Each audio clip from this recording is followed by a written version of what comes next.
yeah, a lot of people are like really interested in what's happening right now. Um, Deadline day is basically finished.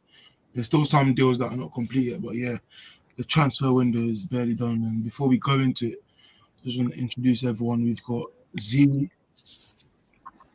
um, Willow, How are we Wave, doing? and Curran. Yeah, also, Yeah. Hello, guys. So anyone who wants to say anything, go into whatever you want to say. To be honest, there's been a lot of stuff. we're finishing 15th, fam. I don't know what to say to you, fam.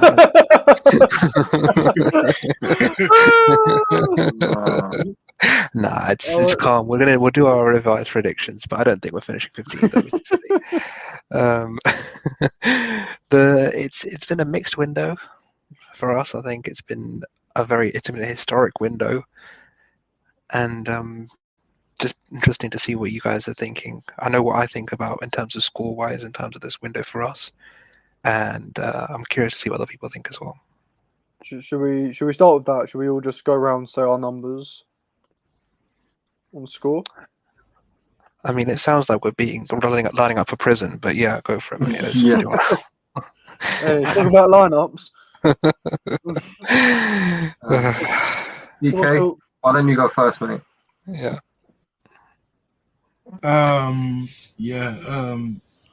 The window probably a 6 out of 10.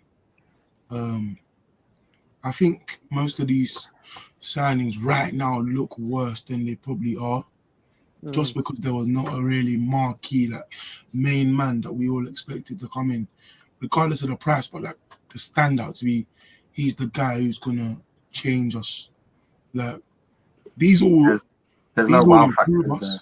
but yeah, there's not X factor, no wow player. Like I thought it'd be our Madison, someone like that, even a striker, but it didn't come in. And these signings do improve us. Like Ramsdale is better than Leno, Tomiyasu is better than any right back we have, Ben White is better than Holden and Louise. So they do improve us.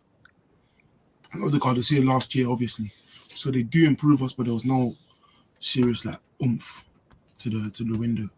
But yeah, for me, it's like a 6 out of 10. Corin, what are you saying, bro? About a 6.5, I would say, something around those lines. I mean, I think the ESR contract extension is a very much a positive, which people aren't really forgetting, people aren't really remembering because it seems like so long ago now. But Villa tried to get him and they didn't get him, which is, I think that's a major positive in terms of going forward as a club. You've got good signings in terms of backup left back. You've got a right back now. There's been a centre mid signing for the future, and a you can either call it an 8 or a 10 signing in Martin Odegaard. And I think we have done some very good. Obviously, Aaron Ramsdale, which we're going to release the podcast tomorrow on. There's been a lot of good points, a lot of points that I do think that are good, but I do think some of the signings have been a bit underwhelming. For example, the Odegaard signing instead of Madison. No Onana, but Ramsdale. I mean, I do like Ramsdale a lot, but I do think Onana is there for that price as well. It's just ridiculous, especially now that Renassen's gone. I do think we've kept a couple of deadwood that we should have got gone, but it is what it is in terms of the likes of Nketiah, even Lacazette, who's going to be walking next year, El Neni, Kolasinac. These guys can go at the in the next week, hopefully. But at the moment, 6.5-ish, I would say. A lot of good necessary steps that are going to set us up defensively for the next 5 to 7 years, given contract extensions, etc. But I think we are lacking a bit in firepower and in terms of getting the ball from one side of the pitch to the other. It's going to be a bit tricky, and transitional control is a bit tricky right now, especially with the Xhaka contract extension. Yeah, no, definitely. Wave, what about you, mate? What are you thinking? What's your thoughts? Yeah, for me, I'd say 6.5 as well. I think I kind of mirror everything everyone else has already said. Yeah. Underwhelming. You know, we did expect maybe higher quality signings. I didn't expect Ben White to be a marquee signing, to be honest. Yeah. I thought with Ben White coming in, right, this means we've got some money to spend. I like Odegaard, so I'm not too upset that we've got him, and you know, it seems that mine and Mikel's visions align. So yeah, great minds think alike. You know what I'm saying? But no, seriously, I think we knew what we had to do was a tall order. We knew we needed a lot of players in. Remember at the beginning, I said to you guys, we need to sign minimum 7 players. We've got 6 out of 7. I said anything less than 7 was a failure. It kind of isn't a failure now that I'm looking like back, or we're here right now. But I don't think it is good enough. And for me personally, I thought we needed to get a certain profile of player in before the season started. And you know, the season started and we still didn't have Odegaard. Chelsea game came around. By the time we got Odegaard, he couldn't play. You know, compounded with all our injuries, that's at least 3 points we lost against Brentford. Not that we needed all these players to beat Brentford, by the way. I'm not saying that. But if we did have those players, I think we would have probably had a better chance, and we may not have lost. But you know, forget the actual results. I think that was just a sign of just absolute under preparation. And after we failed to do that, I wasn't very confident for how this window was going to end. I did think we were going to maybe get 1 or 2 more signings after Odegaard and Ramsdale, but I have to admit, there came a point, I think maybe about a week ago, where I was like, oh my God, what if these 2 are our last 2 signings? That would be an absolute disaster. So for us to get Tomiyasu today on deadline day, I think that saved the window from being an absolute disaster to just meh. Meh. No, that's fair enough, man. That's fair enough. Z, what about you, mate? Yeah, I mean, I think to be fair, even if you're looking at the screen, look, we've made 6 signings. And that's quite a lot, really, and it's quite unheard of because we're trying to address the faults in the first team, and we're trying to raise the floor in the first team, and you can't really do that by signing the top players, because what you're failing to do is you're failing to address the depth as well. And I think we've done really well in addressing the depth and buying players like Tavares, Lokonga as well, because you know what, now that let's say Curentini is injured, someone like Tavares can come in. If someone like Xhaka is suspended, Lokonga can come in and he can play with Thomas Partey and Mohamed El Neni and Ainsley in midfield. So it's been a good window in that sense that we've addressed the depth. What I think we lacked was a superstar signing. If we brought in in hindsight now, because at the beginning I was against it, but if we brought in someone like a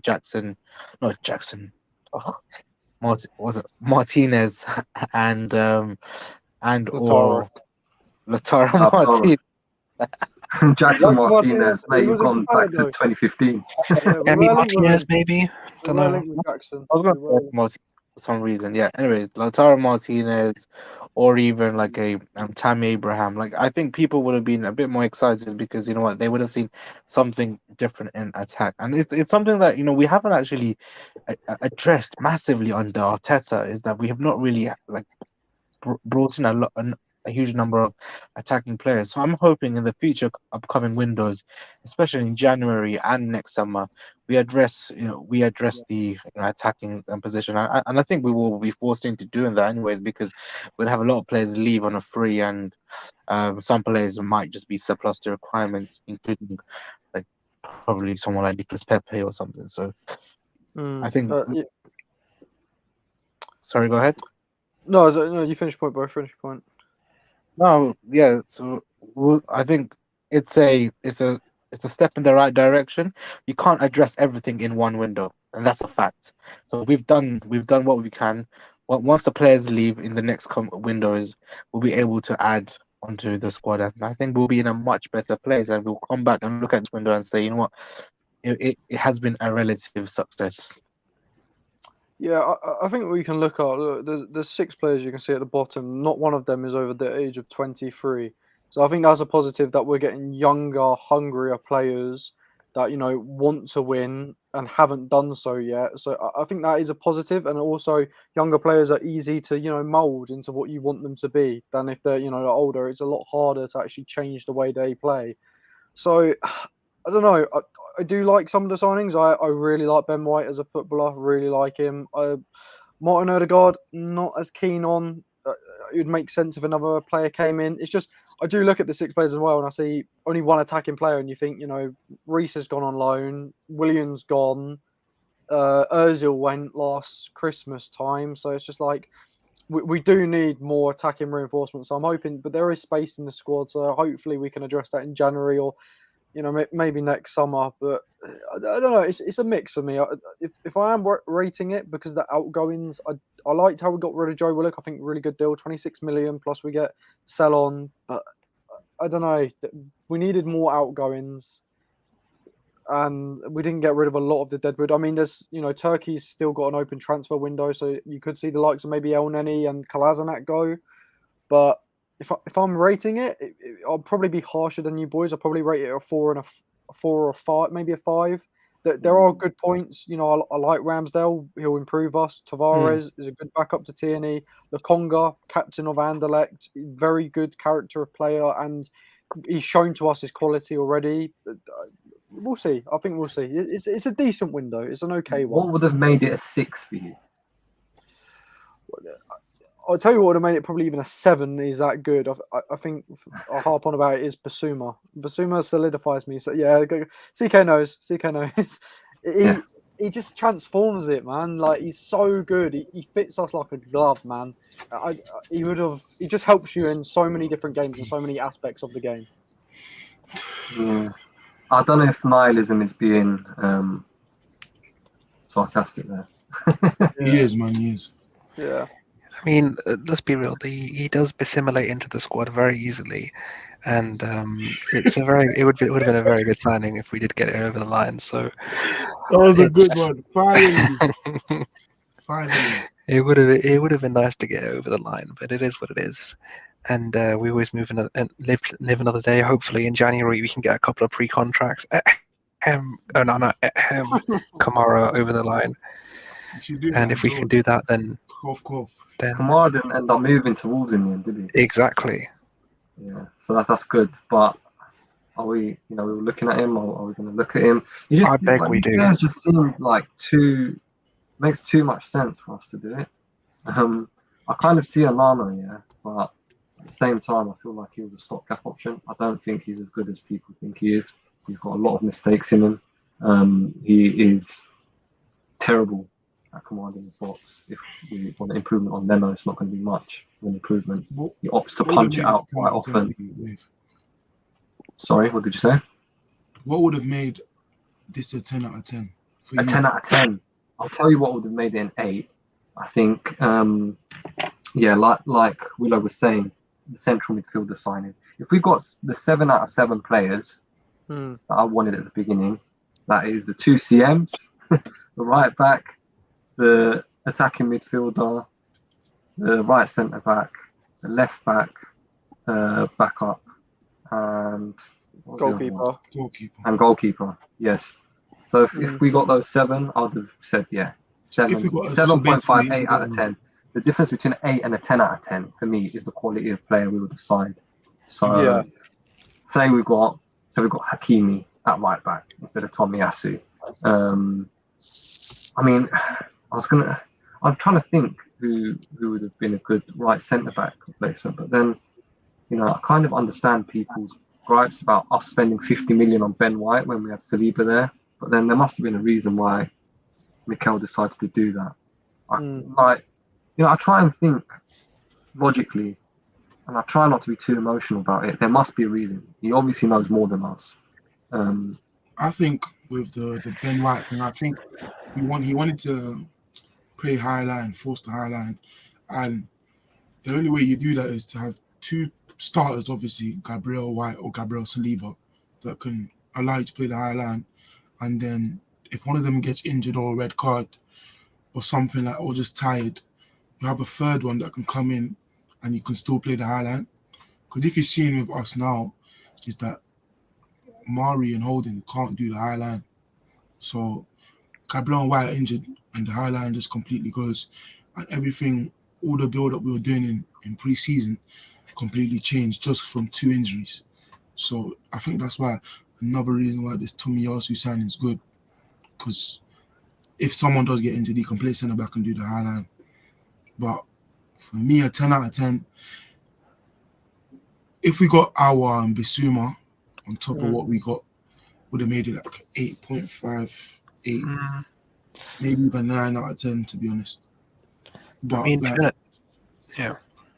for me, like, Ben White, a Ben White type was necessary because Louise left, and we played different when it was Gabriel and Louise than Marvin Holden. There was always a difference, so we needed to replace him. But Saliba didn't want a 50 mil centre back to come in and compete with him. So I think our Bissouma probably take it close. And my dream was Hakim from the start, but we were priced out of that deal for 70 mil and 300k a week. So yeah, you're right.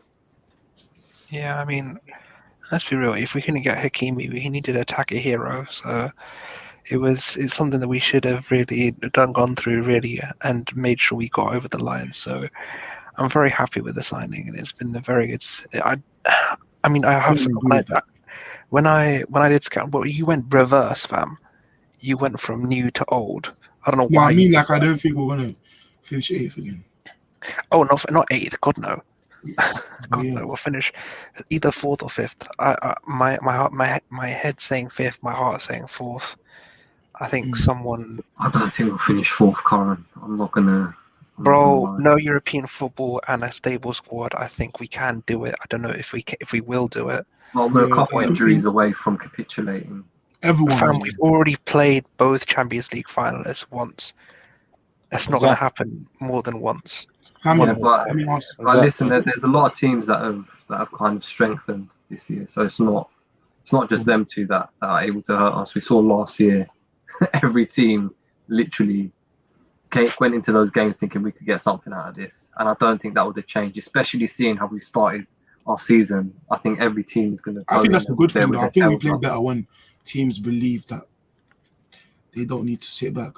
I think if a team gives us space, we can pick them off, but we just haven't had our players, and it's not an excuse. It's just the truth. We haven't had our I think stars. people expecting us to be 8th is slightly exaggerating the situation. Well, I think we'll comfortably be in the top 6, but I just don't know if top 4 is going to be a bit of a stretch. It's going to be those fine margins, and you know what? I don't really want to bring it up, but I think when the refereeing decisions go against you, it's going to be impossible unless you've got a squad full of superstars who batter every single team.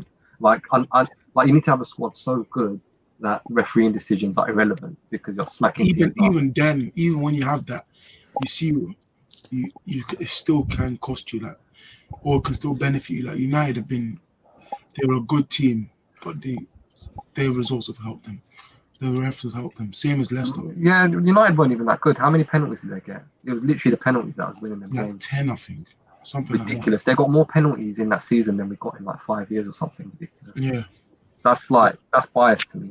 There's no way you can refute that the referees don't have a bias when there's one team that are clearly getting loads of advantages and there's another team that are getting none whatsoever. Yeah.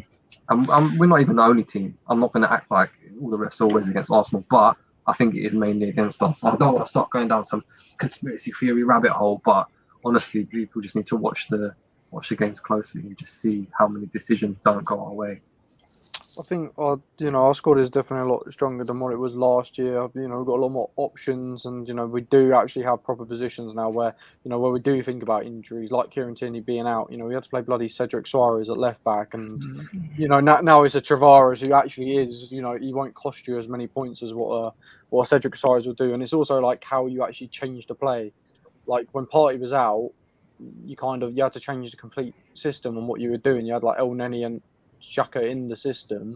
Well, now you've got a Lokonga who can still try and do quite a lot of what Partey can do on bringing the ball forward. So I think we definitely have strengthened, and we will be in a better position on points-wise than what we were last season. I know other teams have strengthened as well.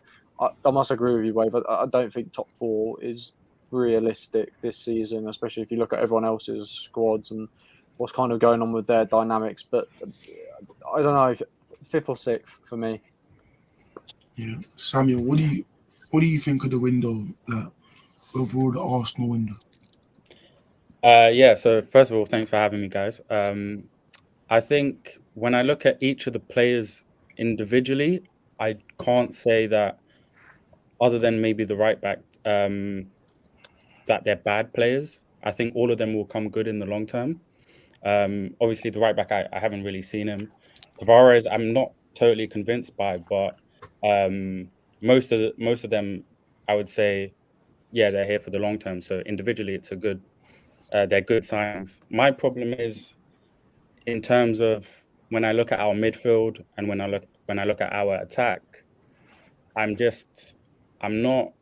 don't see anything really being transformed. So for the amount of money like we've spent, I'd still expect something not completely different, but something quite drastic. And I just feel like with the way our midfield will probably still be the same. Obviously, hopefully Thomas Partey will not have as many injury problems, so he still improves us technically. But him and Xhaka in the double pivot, and then having Odegaard there is an improvement. But if we're like one Odegaard signing away from the same midfield plus like Smith Rowe and Saka and Pepe plus Aubameyang up top, it's still too much like last season from an attacking perspective. So yeah, individually I do like the signings, and I do obviously recognize that you can't bring in too many like starters in one go. Obviously, we saw like last season with Chelsea, they brought quite a few in, but at the same time, I would have liked more of a balance in terms of bringing in a good amount of starters that transform the team. Maybe Ben White does a bit, but especially from like an attacking perspective, and then maybe like another central midfielder, especially because if you're not going to sign another attacking midfielder, then I would still like us to like maybe dominate the midfield with a Basuma that's already been mentioned. And I just don't see that happening. So for me, I think best we can hope for is like sixth. I'd say top six would be within the level of the squad. But I agree with sort of like what Willow was saying in terms of the window being a 5 out of 10 based on, like I said, like the attack not being too transformed, in my opinion, even though I do like Odegaard as a player as well. And also just the fact that, we haven't moved on some of like the deadwood that we should have. Yeah, I think that's enough on Arsenal. Is a bit depressing for some people. To be It's honest, not even depressing. It's just we've talked about it so much. but, Every we've been- I mean, but we the window's ended now, so we can kind of put a pin in it and look at it completely objectively now and judge it completely because it's over now. We've seen what it was. There's not going to be any more surprises. Edu doing a madness last minute. Tomiyasu for me wasn't a madness last minute. It was what we needed, but I do not count. If he'd done Tomiyasu and then all of a sudden we got like a central midfielder, now they're like, yeah, okay, cool. You did the madness. I rate you, but he has failed for me, and I want to see him out the door. It's not September the 1st yet. I want to see him out the door in 20 minutes. But the window's probably been overall. A lot of people said it's the craziest window ever. There's been basically 200 mil signings in what's his name, Lukaku, Grealish, then there was Sancho 70. Messi and Ronaldo both left. Hakimi 70, Messi, Ronaldo moved, Ben White, Varane, Romero. Say that again? I was like, did we guys genuinely expect 10, 11 signings? Because I feel like 6 is, to me, sounds a lot anyways. Yeah, 6. No, I expected 7. I did expect 7 because it was possible. We needed 7. I think the reason why we didn't get it is the failure of shifting players out. And that is on no one but Edu, for me. And also the players as well. I think Eddie would have gone Had Yeah, at the end, wanted more certain money. players just started moving mad, to be honest. Because Kolasinac could have went, but his wages. So Yeah. you can't put it all on Edu.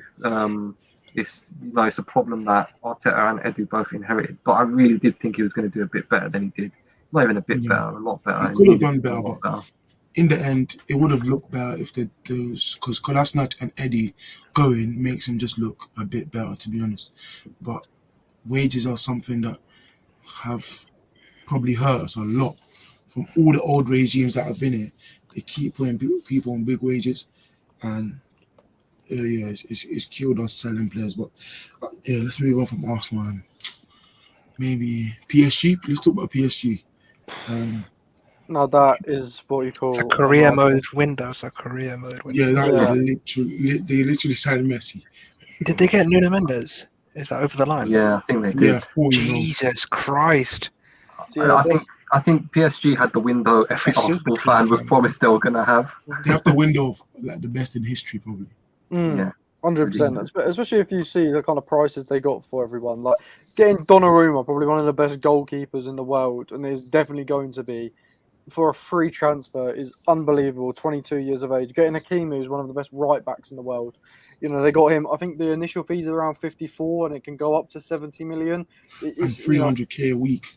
I know French Gateway is expensive, but at the end of the day, when you're paying for the best players in the world, it's going to be expensive. No, but like, Yeah. I think PSG, like they did all that business, putting Messi on like 500k a week and offering them Mbappe $1 million a week just to reject a 200 million pound bid for Mbappe. Like they have too much money. That's what you mean. When you're turning down a 200 million pound bid for a player who's only got a year left, you know something's wrong with your club. Like, I mean, something. Well, I guess the way you look at it, literally pride at this point. That was just pride, I think. But it's PSG crazy. had they literally bought a keeper, right back, left back, centre back, central midfielder, and the best attacker ever. They have to win the Champions League now, otherwise Poch, it's a failure. They have to win. I was gonna say like that Champions League final loss really hurt them. And then getting knocked out, was it in the semis or the quarters the year after? Semis to Man City. Semis, was it last year? It was last season. And they said, right, we're gonna win it this year. We have to. What do we need to do to win it? And you know what? It's gonna be so funny when they don't as well.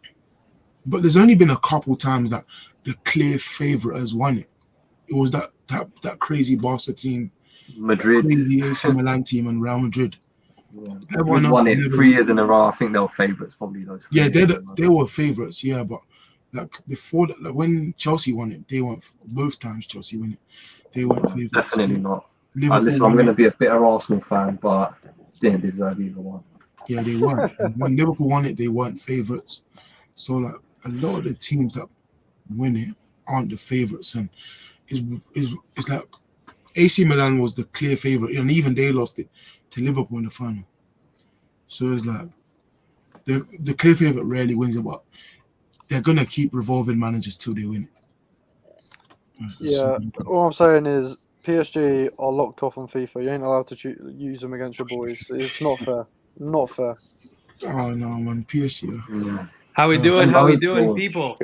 How's it going, George? Good, mate. Did you regulate? Did I regulate? No. Well, I tried. We tried. We put. There's only so much clarity that you can introduce. We're talking what are we talking about? PSG's window. Jesus, dream team. Like when you guys deep it, I thought, Theo Hernandez was my last pick for them. I was like, oh, maybe they'll do a little Theo Hernandez. No, they got freaking Nuno Mendes in addition to what they have. Do you know how crazy their window actually is? And I know Mbappe's not going to be there long, but when you look at that profile, okay, it is insane. Their 3-4-3 is nuts. It's almost a waste having them in Ligue 1. Oh my God! They kind of need the Super League. But mate, by the way, if Poch doesn't win the Champions League, that's he's what we dusted. just said. That's what we just said. Yeah, exactly. Mate, you can't. He's got the best wing back pair. He's probably got the best forward line in the world. In terms of midfield, it's also no slouch. Verratti, Wijnaldum in the 3-4-3. Are you kidding me? Then you've got Marquinhos in the back. They've got Ramos now. Kimpembe. Yep. Like Very good. Donnarumma now as an Donnarumma, addition yeah. in the goalkeeper. Like, what the hell? They have This to win the was Champions League. it was FIFA, and not only that, they have to clear the roster for me. Like, it shouldn't be close at all. It really shouldn't. Yeah, it shouldn't. The only team that was ever gonna come close City, is City if they got Kane, yeah, and they didn't. So, bro, like, it's insane. And you know what? Nuno Mendes is huge player, by the way. Yeah. Like, in my opinion, outside of Tierney and I don't know, maybe Robertson, for me, he's like he's maybe top not five. now, but in potential, like he's top 3 left backs, left wing backs in the world. Like that guy is I think insanity. he's has potential, but I want to see him in the top 5 league before that. He'll take some time to like adjust for sure, but he's got more tools in his range than even Tierney, who I think has a better mentality. But in terms of a player, that guy's got everything. And I don't know, even Hakimi. Like I think people are like, it happened so long ago, but the way that Hakimi is going to function with that right hand side with Messi, cheat code. Like I just don't. Messi and I don't Alvarez all understand. over again.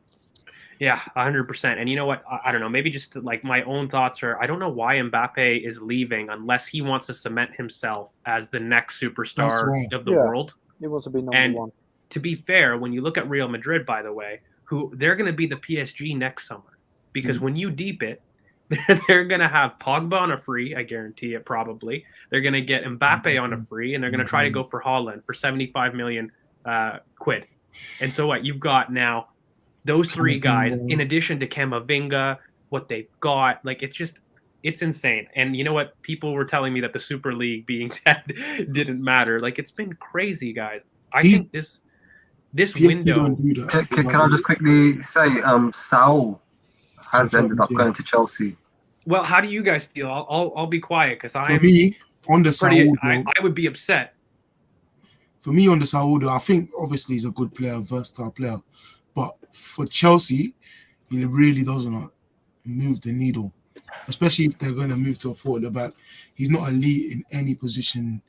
He's not really elite in any trait, and he's never really stuck to one position. I think they really should have went for a DM, and Saul's a name that's going to get the fans happy and stuff like this. But they could have done a lot better, even with a loan, to be honest, or put some money on the table because they did have money. But yeah, like Saul for me isn't much to fear going into. How did they do it last minute, man? Why couldn't we have just like a secret last minute signing like that? It wasn't secret though. They've been. Yeah, I know. But obviously, United and Liverpool, we haven't been linked with anyone. You know what, Yeah. Wave, though, mate? I struggle because, like, I hear that in terms of a last-minute signing, and I'll tell you why. It's because they're Chelsea and they're prestige. They're the champions of Europe. They're able to dictate that to teams elsewhere. I mean, it's not as simple as, I think availability with them. For them, it's just, look, we're the champions of Europe in terms of him moving a sideways step. He always wanted to go, I think, all summer as well. He was looking to leave. He was linked with Barcelona for a while. So he wanted a new challenge, and I think when you are in that level in world football, you can demand these deals. You can demand these cut price deals for players that want to leave. But on the player himself, I think there's been a lot of nostalgia with Saul in terms of his actual level. I mean, if I was getting the 2016 Saul, I'd be jumping and not saying these things. I don't think that's the 2016 Saul. And I think, Chris, you're right. Like, he doesn't have an elite position, in my opinion, but I think he doesn't solve a problem they've got. In my opinion, they've got press-resistant, classy midfielders that can up the play in terms of progression. Kovacic is a very underrated player in terms of their system and how he is so critical to them. I don't know if Saul carries the same physicality for me. I mean, I know he's an all-rounder type, but I don't get the impression that he does great in a counter press. I really don't. So for me, it's a good signing. It's not that it's horrible. It's just I don't think it moves the needle. Like you said, I think it's very Varane-esque. I think you're looking at a player that people are perceiving from years gone by, not exactly their level. And I just feel as though they could have got a Tchouaméni. They could have got the Declan Rice. They could have got another signing that was much more in line with what they needed. I felt they already had the progression. They had the player that could help them through the thirds. They had that profile. They didn't need it. In my opinion, they needed more solidity in there. They needed another person to take kind of the burden off Conte. for me, because their buildup is already excellent. They already have numerical advantages, and I just don't know if he does enough in either end of the boxes to give them a different bow. So for me, it was something that doesn't move the needle. But I mean, fair play to them. I mean, they got a signing. It's just I don't think it changes my projections on Chelsea. If they had got Chouameni, I'd be changing my projections. If they got Koundé, I'd be changing my projections. Like, they didn't get their biggest holes, in my opinion. So I guess it's the best you could hope for on deadline day, right? But at the same token, I don't know. I'm not confident in him really smashing the league. I don't know what you guys think. Sorry, it took me a while to unmute myself there. Yeah, I kind of agree. I think there's better midfield options out there, and especially if you're Chelsea, you've got the pick of the bunch. So, yeah, I don't know how Chelsea fans feel about it. I'd feel underwhelmed with the wealth of talent out there, but at the end of the day, I'm not a Chelsea fan, so they're free to feel whatever they feel. They signed Lukaku, and to be honest, even without Sal, I thought they were going to win the league anyway. So I'm sure with the addition of Sal, so I think with the addition of Sal, they're probably still going to win the league. I think they're in the mix, definitely. But as I've said from the start, I think they really needed a centre-back or DM, or probably both, to really cement themselves as the one to take it from City. You know what's even worse, Chris, though? It's like, okay, we've all talked about how Tuchel is inevitably going to have to go to a 4, right? This is where it really makes less sense for me. I don't think Saul helps you facilitate that change if you need it. And so not only does he not solve a hole for me, I don't think he gives you a different tool to go to another formation. I don't think he allows you to go into a pivot. I think you're going to have to really surround him. Again, Saul was best with a hard worker next to him. And so you'd envision kind of Conte hopefully helping them in that pivot. But I don't think he's got the legs that he did. And it's going to be very interesting to see. I just felt that they could have got a lot better players for probably, in my opinion, cheaper than what their option to buy is. I don't think Chouameni is going to go for more than £35 million in this window if you were able to get it. So I'm just very curious why they went there, because I don't think Chelsea have a money problem. That's where I'm confused with. It's not like us, so I just don't know why they wouldn't go for somebody that would complement. They wanted Rice, but West Ham priced them out of a move. They were refused to sell for they wanted 80 million or something stupid like that. So West Ham priced them out of a move. But yeah, Haas, what do you think about Saul going to Chelsea and Chelsea overall, actually? On the Saul deal, as you said, it doesn't really move the needle because I think they need more a middle to final third progression. I think Aouar would have been a very good deal for them. Because I think the problem is, I think not many people talk about this. Chelsea don't really create many good quality chances from open play. They're a team that are really good from set pieces, as you saw from Havertz scoring that really ingenious header last weekend, and with Mount as well. I saw a stat the other day that Mount only has 3 or 4 open play assists in the last 2 years. So it shows he's quite proficient from set plays. So yeah, I think what they need is someone like Aouar that can really move that ball from middle to final third, so they can release their wide players, or to release James to put balls in for Lukaku to tap in. So I think he would have been a really, really good addition. But Saul, I don't think he's done anything since 2016 personally. Since that goal against Bayern, I don't think he's done anything apart from score a goal against Chelsea at the Bridge from a set piece. So yeah. And he scored a bicycle kick against Real Madrid in 2015. So that's the only 2 times I remember anything from Saul. So yeah, I don't watch Atletico much. From what I see, he's not really that quick. He's not really a 1v1 interior that can really carry the ball and play progressive passes inside like Aouar can. He's not a deep. He's not like a deep lying midfielder that can make vertical passes. He's not box to box, as that guy from United Stand said. What is he with Herrera? So I don't really know what he is personally. So I don't think he moves the needle. So I don't think it's a good signing, but at least it's a loan. Yeah, he has kind of stagnated. All the comps that I saw of him, I was seeing Casillas in goal, Leno at Leverkusen. I was like, how old are these clips? Like, but yeah, like he was good, but he has stagnated. But I still think they will fight for the title because Same. City didn't sign a striker. City didn't sign a striker. Chelsea did for 100 million. They got the best striker in the world, so anything is possible. And I think Havertz will really kick on this year. Yeah. Wait, Lukaku's the best striker in the world? I think he's one of right the. now he is. Right now he's one. He's at least top 2, definitely. At the moment, yeah. I think he's the best, like, out and out centre forward. He's been on form. He just does everything great. He's just so strong and just difficult to deal with. He has everything bar a first touch. First touch, I was going to say, yeah, his first touch. He has everything because if he had the first touch, he would be the best striker in the world. Look, you know what it is though with Lukaku. So he's definitely, and we said it on stream, like he's 100% in the conversation for best striker in the world, right? He's definitely up there.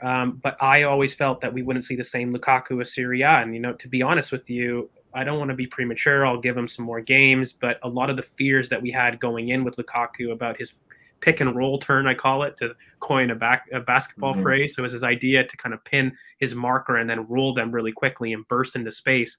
Wouldn't be as effective in the Premier League with a counter press kind of defenders and the system where we like to press up. We don't give you that space. And so while he likes that contact, I don't think he rolls it as well in the Premier League.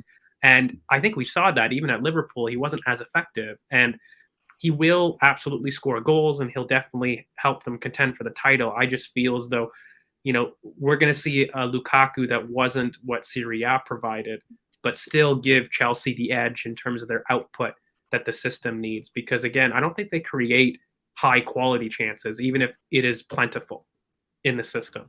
And so they just needed somebody to score. I think a lot of people will judge him based on the Arsenal game as well, Yeah. and he played against Mari, so it's probably not a good But game. even against Mari, he only pinned him and passed. He never pinned him and rolled him. So he just dragged them all over the place. He done exactly what you want your centre forward to do, and he just created acres of space. And I don't want to end up making Mari helped him in that. Arsenal Chelsea analysis, but what he did was perfect. It basically nullified Mari and made Tierney have to do two people's jobs and just left them open on the left side. Mari's got too heavily invested. To be fair, as what George said about Lukaku not being able to pick and roll in the league as the defenders like to press up, historically he struggled against that sort of defender because Koscielny used to pocket him every game. Whenever we played Everton, Koscielny used to deal with him all the time.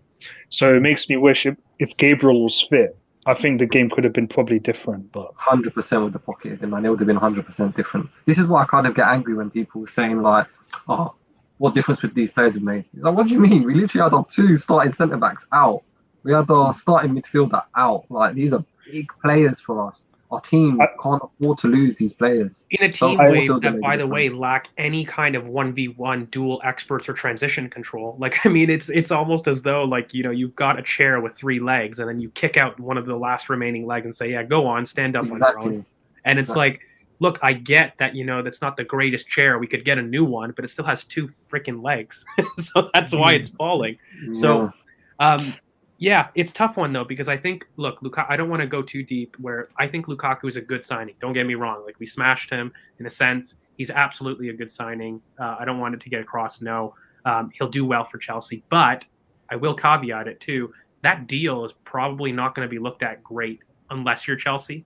Chelsea's the only one that can get away with that type of deal, signing that person on at that age for that much money and not having to worry about it. Because I do think you have to replace him, and I'm just surprised that they let Tammy go because Tammy's a good player. And I was going to say that because Archie in the comments is very, smartly said, we will regret not signing Tammy, but I think Chelsea will regret letting him go. And I think his stint in Italy now will grow him into the striker. People are already everyone will see he is, And I think there's loads of Arsenal fans that are like turning their noses up at him. And I personally didn't want him because I didn't think a striker was a priority. I know you probably agree, George and Steve, and pretty much everyone in here. But I think for anyone who does need a striker, you can't turn your nose up at a talent like Tammy. He's gonna end up smashing it. But Chelsea do have a buyback clause for Tammy.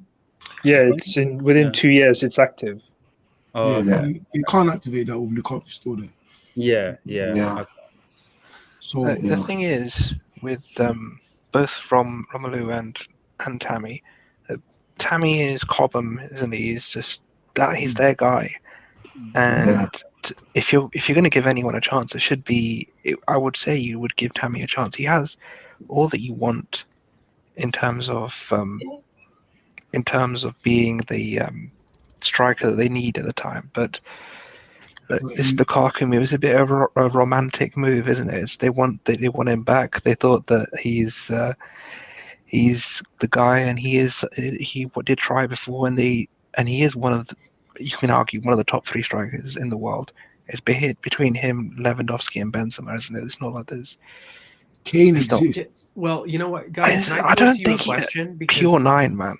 here, let me In terms pose to of you pure guys. 9. Let me pose to you Yeah, guys go a on. question because I don't see how this doesn't get talked out enough in terms of Chelsea and their academy, okay, and how much quality they do produce, how great they do in their loan systems. But guys, that is now Timo Livramento, that is now Tino Angerin that has been put away. Yes, I know that they have buyback clauses, but the amount of talent that those guys produce and they Lewis don't Bate. play.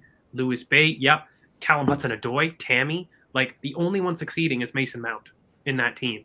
What is good about having such a great and excellent academy system that absolutely spends you money, but then you're not able to integrate them into the team? Talents will not see you as a destination to develop in the end if you're going to keep selling them. So I'm just wondering, why don't they get criticism, in your opinion, for when you look at, Arsenal, Liverpool, United, everyone floats how much that you have to have homegrown talent coming through, but Chelsea are not only hemorrhaging, they're selling their best talents every season. They win without it, and that's why they became the Chelsea that we see today without it.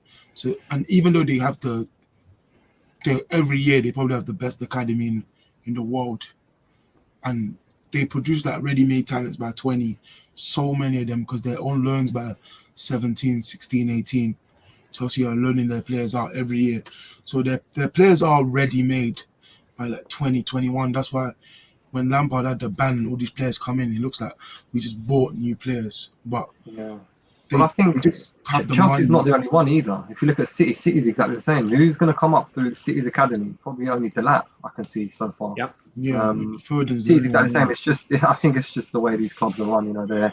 They don't. Money isn't an object, so for them, they can literally buy ready-made players. If they flop, they'll literally get rid of them next year and buy another ready-made player, and then they can really nurture those 1 or 2 talents that are absolutely exceptional.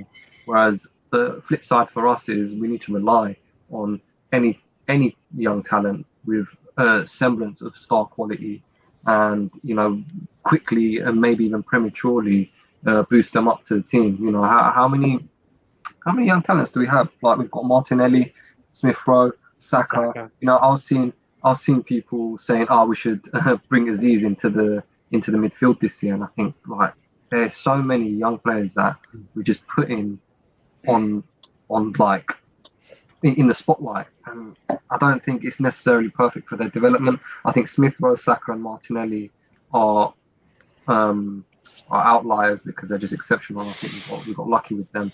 Balogun, we're yet to see. I think he's got a lot of self-belief, which is always a good sign, because mentality will take you further than anything else, I think, at this level. Yeah, and like you said, Wade, because money's such like not an object for like Chelsea and City, these guys will even let top talents go for under market value, and then they don't, even if there isn't a buyback clause or it's expired by the time they might want them back, because money isn't an object, they can operate in a way where if they want a Livramento or a Lamptey in 5 years' time, even if they've gone to other clubs, they will just fork out the money, essentially. Yeah, they'll just spend 50 million and rectify their mistake that they made, whereas we literally can't afford to do that. That's why I just bring back the Super League, man. Make it an even playing field, because at the moment if the Super League was here, like PSG wouldn't have done what they've done, because there would have been like a salary cap. People are so worried about what it's going to do. Like, it's going to ruin football. It's like, mate, football is pretty much ruined already. So I don't know. Like, if if Super League was revised, like remember those rumors that came out saying that Super League's going to be revised, it's not going to have no relegations anymore. That's fantastic. I always said if you have like an A League and you have a B League and you have 5 relegations and 5 promotions, and then out of the B League you have 5 ejections, or maybe even have like 10 ejections, just make it crazy. And then you have like some sort of like Champions League, like what's it called? League like entry. Yeah. Then that would be the perfect model, because then you could have the top clubs in the A League, and if you're good enough, you'll stay up in there. You know what I mean? And it is more of like a meritocracy, and it does keep the very spirit of football in there. The very spirit of competition, and it stops these oil clubs and corrupt corporations like UEFA taking backhanders, enabling like these clubs to bully everyone else pretty much. I don't want to sound like a bitter Arsenal fan, but honestly, if you're not an oil club, you have to just hope that you get lucky with a squad build, like what we're trying to do, basically. Yeah, I wouldn't even say lucky. I'd just say like you have to be way smarter in terms of the people you have at the top are way more competent, and you have a clear plan in terms of your recruitment. So like FSG got lucky with Edwards. 100%. Yeah, exactly. And with they're basically the same as us in terms of they don't want to spend anything. They're worse than us, I would say. Without Edwards and Klopp, they would be in exactly the same situation as us, if not worse. There was a point where we were turning over way more money than them. The only reason why they're currently more of a lucrative business than us is because of their current success with Klopp and Edwards. So without that, they would have been even worse than us. They were less valuable than us, and it's only recently we've been overtaken. Obviously, on FSG in Champions League. Liverpool this window have got Konate and lost Wijnaldum. Yeah, they've had a terrible window. I would be fuming if I was Really poor. Like poor, absolutely poor. Even Spurs had a better window than them. Yeah, most teams in the league had a better window than them, and that's like the second year in a row where they signed like one player, and they sold Shaqiri to Lyon. Yeah. But this is what I mean when I say they're worse than us, and I'm not surprised Edwards left, because he was probably like, "What the fuck is this? We need to keep turning over the squad." Like you see what Chelsea and City do and PSG do, because they can afford to do it. They're outside the realms of reality in comparison to other clubs. But at the same time, I don't think Liverpool are that. They need to be this frugal, and I think it's gonna hurt them in the long run. When Klopp leaves, they're gonna have an aged squad. With superstars wanting to leave, and they're going to be in exactly the same situation they were for the next 30 years, like they were. Yeah, to me, Liverpool are sort of like our window into the top 4. If I was to say like who's going to drop out and who should we maybe be building a squad so that when their cycle is completely done, we're sort of ready to take that next step. I'd say they're the team, because they're in a similar position to us in terms of finances. It's going to be really hard to replace their forward line, especially. So when they're maybe in a couple years, and who knows if Klopp maybe even gets frustrated himself at the lack of investment and maybe leaves, that's sort of like when I see Arsenal challenging for top 4 as opposed to now. Yeah, well, we've gone through Liverpool because it really doesn't take long to talk about Liverpool. Chelsea, PSG, Real Madrid.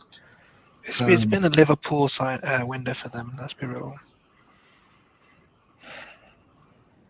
Is there a joke in there? Liverpool. No. Okay.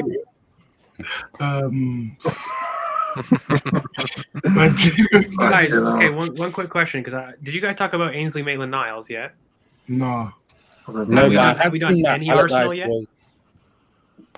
We spoke about Arsenal like. Okay, can we do Ainsley Maitland-Niles? Because I'm getting a lot of heat. I'm antagonizing the masses because I do that, on occasion. But can we talk about the reality of what Ainsley Maitland-Niles' situation is and what he's done right now? Because I think have you seen what Sam Allardyce has come out and said? That's what I quoted. Did you see me get the flack yesterday when I made that status people coming back saying, well, he's never said that he doesn't want to play right me back. too, I was mate. like, mate, actions speak louder than words. He literally turned down loans to go and play. He turned down loans as right back to play as centre midfield. That says to me he doesn't want to play as a right back.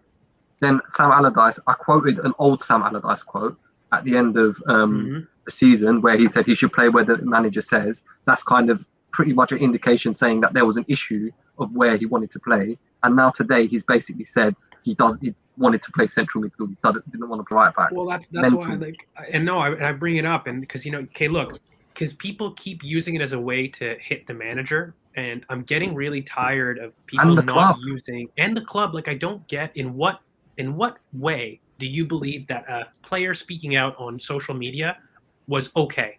How could you condone, no matter your thoughts on the manager and how you may not agree with the tactics and the structure and even our path, how can you believe that a player going on social media doing that and is in any way professional? I just didn't get it. This idea that, Ainsley Maitland-Niles had the opportunity to sit there and go at right back and then chose the coach, no, I want to go center midfielder. Like, no offense, guys. Like, who are you?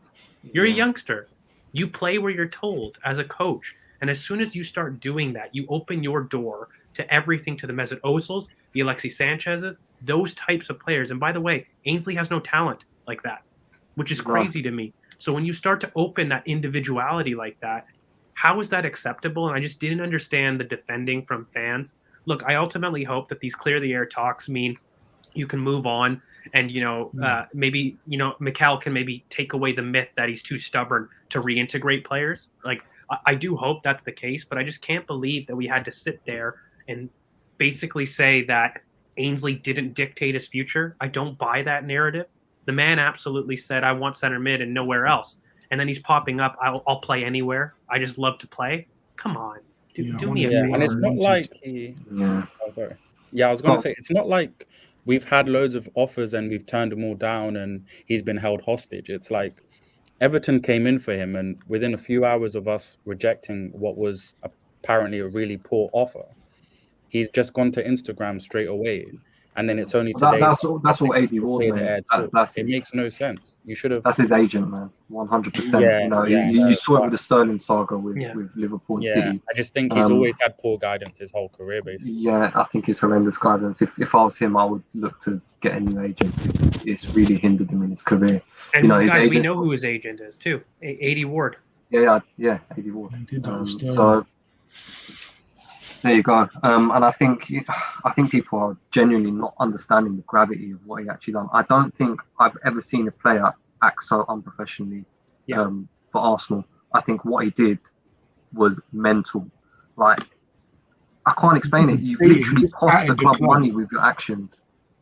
And it's such like a immature and childish thing to do. You've gone onto Instagram and posted a story saying, "Let me leave," like, oh my God! Like, and by the way, the offer, guys, was 2 years loan with an option. I think 2 year loan, but he's on a free. But he's on a free. Like, what? He leaves on a free because he's only got 2 years left. Exactly. So I'm like, in what way do you feel that that's a right way to treat the club? And by the way, I also want to give him his credence because I don't think we've done right by him in terms of his development. Absolutely. Like, when he was going through Emery, he wasn't a right back. He did have a lot of tribulations, and I get that. Like, we didn't necessarily handle that situation the best. There is blame on both parties, but then the way that he's taken his career since that point, after we introduced him to the limelight as a right back, this could be his position. It was a position of need. Then you abandoned and said, no, I want to play center mid. I'll dictate to you where I play and when I'm buying into the project. Leave. It's like, you're not even good like that. Yeah, have it fail, then come back and say, oh, no, I'm ready to be accepted again. Excuse me? Well, it's not even that. I bet you he had a convo with Big Sam, and Big Sam said, mate, just play right back. And then he was like, you know what, maybe I am a right back. And then they've tried to like make this entire narrative about, oh, I never said I wouldn't play right back. It's like, mate, why are you lying? You are lying. And now he's come out as a liar. And that is what's really pissed me off. Honestly, I want to support the players, but I'm going to have a real hard time supporting Maitland-Niles after what he did for the club. Like, it's similar to like the Xhaka swearing at the stadium. situation, but you know they kind of found a way back. Yeah, But but I do want to move on from Xhaka. even though they're both bad situations, I think Mourinho does this thing where he beats the club, but at least he's saying it with his own mouth and his own face in front of everybody. He added the club on Instagram I understand. like It's he so can't unprofessional. It's Yeah, that unbelievable. was just petty to actually do the at as well. Like everyone left knows out what you're the talking whole about day, I and who think. you're talking to. Yeah. So. Honestly, gonna lie, I feel I'm like trying to think of a we- situation that is bad. Yeah. Suarez being racist, maybe, and the club wearing T-shirts. But that's not even like you can't even. It's not even. You know what it is, terrible. Wave Mate? Like he's undermined the club. I've had situations where I've seen, of course, like Ozil. Like you look at the Ozil situation where Yeah. he That was pretty contributed, bad as well. and it was pretty bad, right? And he was undermining the club. But there's this weird part of me that said, at least you had the clout to do so. Like I don't condone the actions, but like Yeah. at least you had the clout that you were a global superstar. And And again, it wasn't I'm as not. public either. No, it It wasn't. was kind of like sneaky, you know. It was like Yeah. little tweaks, but And it look, made we them knew know. what he was we all doing, knew but it. we knew what he was doing, but he never outright did it and added Arsenal. 100%. So it's just like for me, you've got this young kid who has not even established himself at all doing that. And you know, it kills me, guys, because I know I've slammed him, his mentality and his culture, but that kid's a wicked talent. Like as a coach, you look at what he could do, and if he had his head screwed on right, my God, like the potential is insane for me, at But least guys, with you know Ainsley. he's 24. I thought he was 21, honestly. I know. Well, he's I- wasted That's the time thing. now, I isn't feel he? like the window where he should have been going on loans and his development has stagnated so much that 24, even though he definitely has all the tools, like everyone's treating him like he's still this 19, 20-year-old kid that, you know, can still yeah. maybe even play at center mid, or if he plays right back, then he can nail down that position. But for me, I can't see him making it at Arsenal, to be honest, especially at the At the age. point you say where he should have been going on loans is when Wenger was in. We barely loaned anyone, and we were just that's staying the in the problem as well. U23s. We're staying in the U23s or on the bench. So Yeah, there was no planning in terms of squad building, but also with the talents that needed men's football at that time. Because especially, like we're saying, if he's been poorly guided, then something he might have needed at the age of like 19 or 20 would have been going down to like a lower league and like understanding like the discipline that comes yeah, with like that. we're doing now with like Yeah. Ballard, Aziz.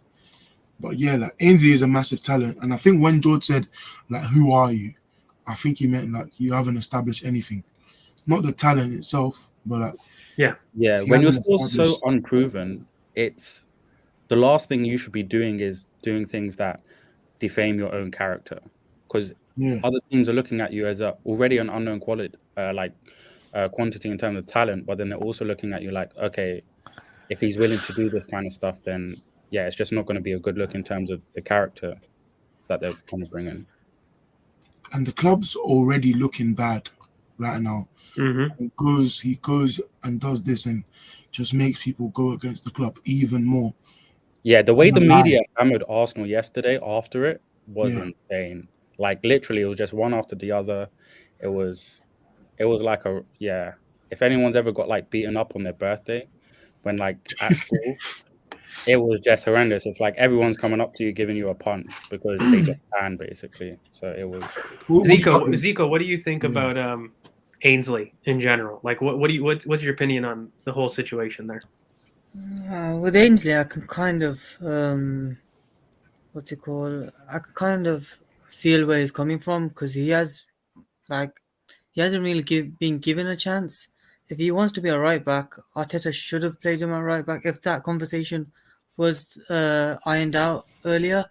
The problem with him is that I feel like he's underdeveloped, because since Wenger was there, he's been under 3 managers, and he's been in that regime where he's still deciding whether to be a midfielder or a right back, even though 3 of the previous managers plus Allardyce was suggesting that he should be a right back. But I feel like he's just pushing this midfield role far too much. It's kind of stagnated him at the same time, because as you said, he's 24 years old. He's not a youth prospect anymore. He should be like a main starter now. So with Ainsley, I don't know what's going to happen with him right now, because we've got like that new player that we signed from Bologna, Cedric, Chambers, and Ainsley at right back. So it's going to be quite hard to see where he's going to play. If he's going to play in midfield, even then he's probably going to be like the fifth option. So right now he's not probably going to get any game times. Yeah, well, Yeah, the thing is with Niles, I think he was given the opportunity to play right back, and he turned it down. And I mean, with that's the why we news got coming Cedric. out, say that again. That's why we got Cedric. Yeah, because he refused. In a way, he's kind of like made it worse for us because like we're too bloated in that position right now. Of course he has. He has made it worse for us. But, you know, I don't think the moment Maitland-Niles decides I want to play right back, Arteta would have been like, yeah, okay, I can make you a fantastic right back. And he was looking like a fantastic right back. He was integral in our cup run as a wing back, full-back, whatever, back. Don't come back. Go and don't come back.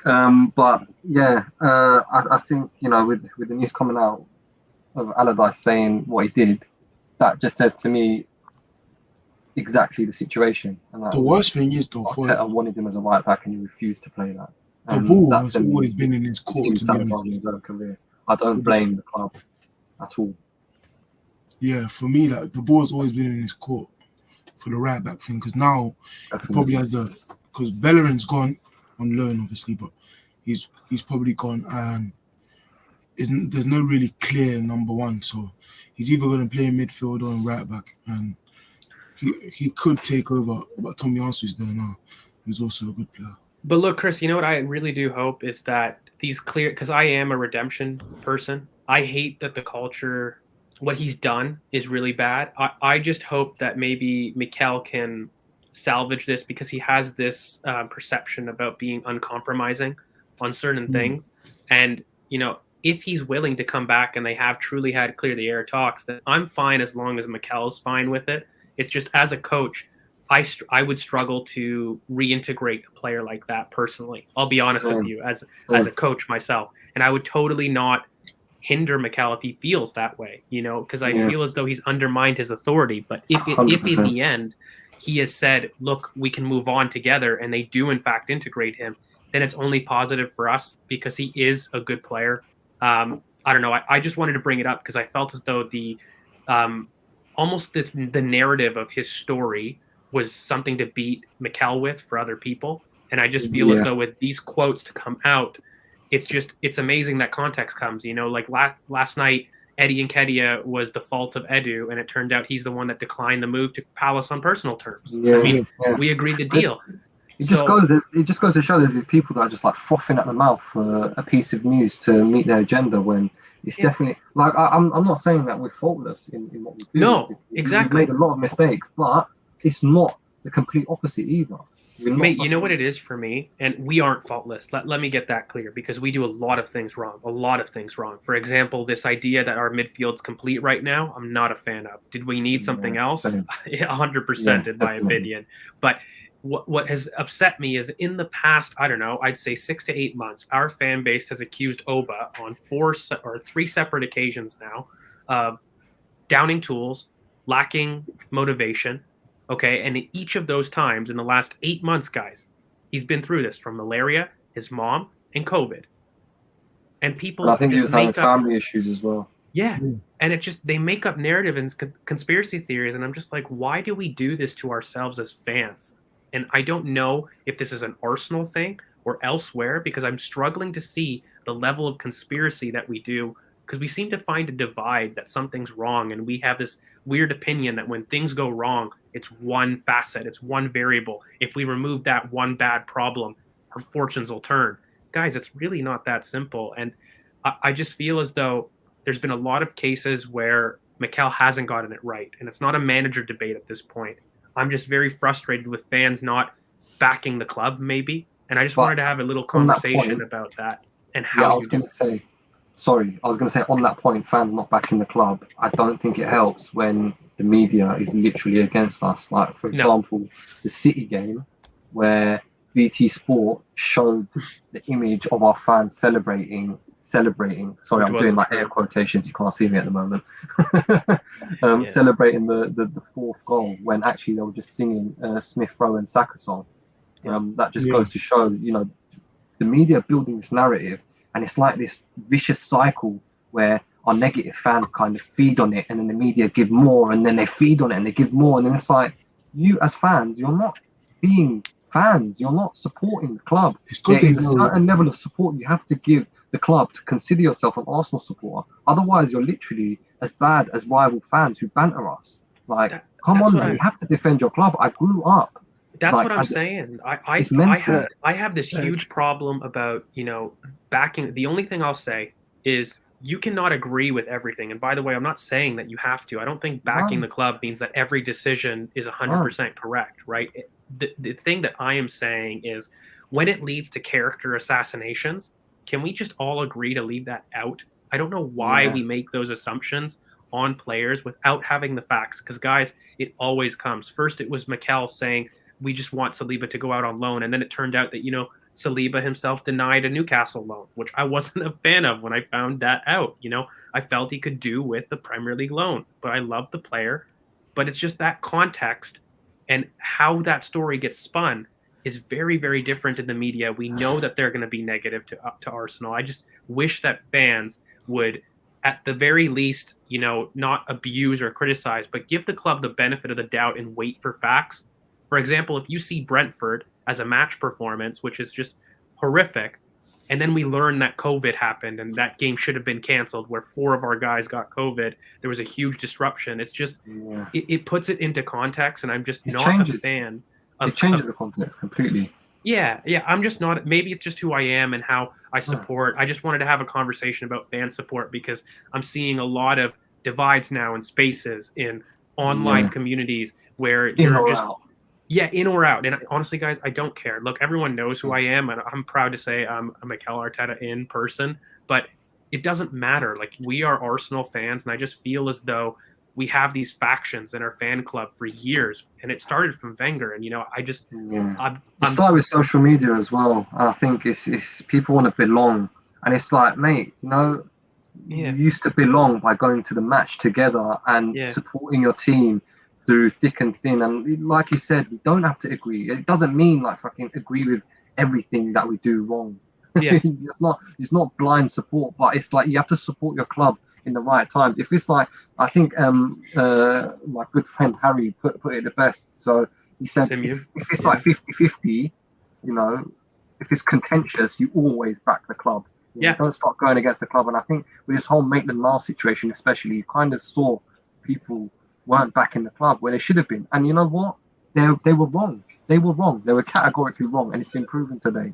And I'm going to be smug about it because I was getting a lot of shit yesterday for it. You should, mate. I was too. I love to antagonize the timeline. Look, I just want to comment on this media narrative thing because it's quite pathetic, really. I mean, when you see what we was talking about with the whole BT Sport showing the 4-0 and then AFTV reposting that, and then you have Cave today saying, "Oh, he was offered to a lot of Premier League clubs, and he's not really a right back or a centre back. He's just there." You're just like, what? And on the same breath, you have the same Sky Sports News brings on a South American expert who then says, "Oh, Emerson, bro, he's like a regen of Mycon." It's like, bro, what the? What is going on, bro? That's so silly. He's not even good, man. I'm sorry. Emerson he's good. He's all right. I would rather have Tomiyasu, not gonna lie. That's what's funny. And you know what? This is funny as well because I saw a lot of Arsenal fans melting down saying, "Oh my God, can't believe Tottenham have beaten us to Emerson. What the hell are we doing?" Now I can't hear a peep out of them today where we've actually signed Tomiyasu, who they were after the entire summer, and who is apparently who rejected Tottenham for us, but exactly. The media wants that. Guys, let's be real. People just want the clicks and the followers. It's not even about. Yeah, well, I don't know. I just want people to get on current. I just want people. We're all Arsenal fans. We should all be our best interest should be Arsenal Football Club. Maybe it's because they see that they need to act in a certain way to make sure Arsenal's great again, and maybe we see it in another way as well. And at the end of the day, we all want what's best for the club, but I think we should just keep it like not toxic and create these factions, man. At the end of the day, Yeah. like if we're at the game and we scored, we'd all be hugging each other. So that's To how we me, need the to problem think. is, do you know when you're talking about, like, for example, now George just said, I'm not afraid to admit I'm Arteta in, for example. The problem is now anything George says, if someone is Arteta out, they're viewing it as, oh, you're just saying that to back the manager, rather than that's genuinely your opinion. Yeah, And that's the biggest you're problem. delusional or whatnot. Yeah, that's the biggest problem with when you. Like, it's okay to have like factions in the sense of, okay, we disagree on whether you want to keep the manager or not, but that doesn't mean you can't have a discussion where you're actually seeking to come to some sort of resolution at the end. And the biggest problem is people will just deny things or try to twist any kind of context, or like as we said, kind of avoid context completely just because it suits that narrative. And that's the biggest problem with Arsenal But I think fans. factions are wrong. I think having a different opinion is fine. But like these factions are mental. Like people are joining these Arteta in or out tribe. It's like you've created a civil war within the fan base because like, and mate, I'm getting Realistically, no one's ever abused. gonna Like I'm getting agree. abused like I'm a Tottenham fan from my own fans. It's You know what I mad. mean? It's like, it's I should mental. show you my DMs. Yeah, it's mental. It's mental. It's like why? I'm a fan of the same football club. Yeah. We support the same club. You know, Like I what said, it is, if we were guys. out, It's go ahead, Wade. Go ahead. yeah, I was gonna say if we're out in a pub watching Arsenal together, it doesn't matter if we think Arteta in or out, we're gonna be celebrating together if we win. So that's how we should see it. You know what it is, guys? I've always said that differing opinions help me grow. I love different opinions. I'm always here to talk. And, you know, a big thing on my Twitter is that I always look that as long as you have an opinion with logic, I may not agree with it, but I'm totally fine with hearing it. And in fact, it has all the validity and just as much as validity as mine. It's when that creeps into not respectful discourse. It's when it creeps into this idea that you're morally incomprehensible or an absolute idiot. Like it's normally either or in this extreme for me. And that's why I just project respectful discourse. We've got to do this. We've got to learn as fans not to do it. If you find a lineup that you don't agree with, and that's cool. Just say, I don't agree with the lineup. You don't have to say X, Y, and Z is shit. The club is shit. And we're always going to be shit. Because I feel as though that's been the narrative despite you not agreeing with the direction. And I think there's more constructive ways to have this conversation with us and as fans. And I think we can be better. That's what I think I wanted to maybe get across, because I get that things are negative. I don't agree with what everything is going on, but I just have a hard time dealing with the fan base in this mode, despite it being bad, because I feel as though it's your fundamental rule as a fan to defend the club in good and in bad. And I just feel as though debating with your fans is not it, guys. Like there's more constructive ways that we can do it. Like if you believe a striker should be bought, tell me your opinion. You don't have to say I'm shit because I believe a midfielder should be bought, or vice versa. You know, I just bring up a hearsay example, but these are more constructive conversations than you're a horrible person or you're deluded because you have a different opinion than me. I think we can be better. And also when people sort of come with some sort of logic, but they're like denying or they're coming with their opinion as if it's a fact, we also have to accept that a lot of us are ignorant, even with certain contexts. For like, sure. Let's not beat around the bush here.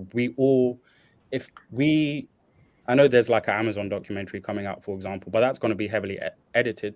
Yeah. But if we actually, for example, really found out one time exactly what was going on behind the scenes, I'm like 100% sure that there's a lot of things that are completely different to whatever narrative exists now or has existed in the past compared to what actually happened.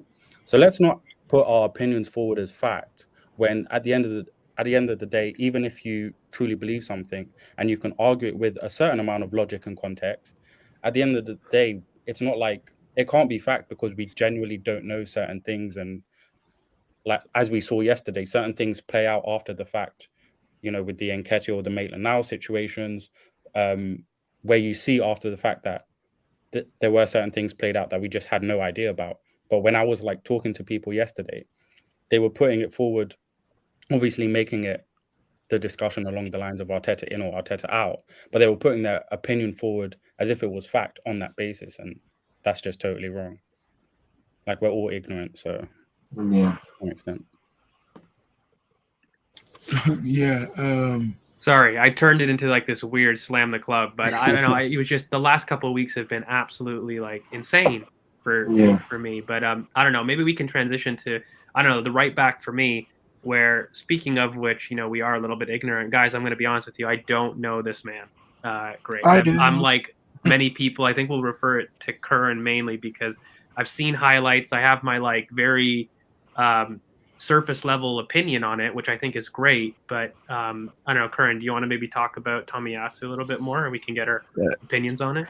Look, with Tomiyasu, so I looked at as much film as I did your model basically. I did two title challenges, 2 relegation fodder, 2 in bad weather, 2 rivals, and 2 mid-season games. So I did 10 games, and I tried to look as much as possible. The games I watched. You know what it is for me is he's very good in one-on-one duels. He's very good in terms of one-on-one defending, and he does have that short yard pace, so he can make good recovery runs as well. In terms of attacking wise, he's a good ball striker. I've seen him score. I mean, that you've seen. I'm sure a lot of you have seen that goal that is being passed around. I think Hagen posted it as well, where he just cuts in from the right half space and hits one from outside the box, and he's a fairly good crosser as well. What me and George were discussing earlier was the fact that I personally think he's going to play more inverted, and George has the opinion, because I think from what you've seen, George, I think you were saying that you think he might overlap. I just don't think he has the pace to work in transition as on an overlap.